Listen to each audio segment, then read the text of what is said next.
Game 5 of the 2024 Memorial Cup presented by Dow, and we're not going to have a tiebreak this year technically, but this is essentially it, as it's the Drummondville Voltigeurs and the Moose Jaw Warriors. The winner goes on to the semis. The loser will go home. Kevin, let's begin with Moose Jaw. They were down in their Eastern Conference Final Series against the Saskatoon Blades 3-2. They came back to win and then ultimately sweep the Western Hockey League Finals. So this is a team that is battle-tested. Yeah, they are battle-tested. I think it's one of their biggest strengths, where you look at their top line with Matthew Savoy, Braden Yeager, and Jager Furcus, and then you look on the back end with Denton Matejchuk as well. These are the guys that are driving this team. They are going to need to drive this team tonight for sure.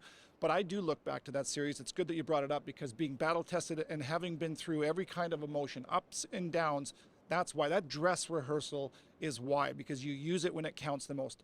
Now their lives are on the line. They're going up against a good team, a well-structured team in Drummondville. But for me, two things with Moose Jaw. They need that top line I just mentioned to be really good offensively and defensively, because they'll be on the ice a ton.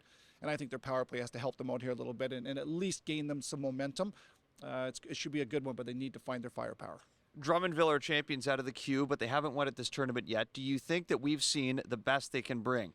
Well, we've seen spurts of it, but not for 60 minutes. It's difficult to have your absolute best for 60 minutes. I thought against Saginaw that first period was, wow, this is what I was expecting from this team. This is a little bit of a different team. I talked about the top line and the star power with Moose Jaw.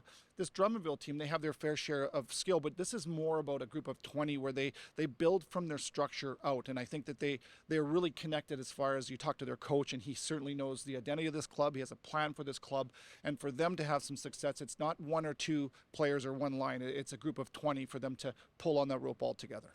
We start this tournament with 4 teams every year. By the end of tonight, we'll be down to 3. Drummondville and Moose Jaw, 7 p.m. Eastern with the pregame show, 4 Pacific. We'll drop the puck at 7:30.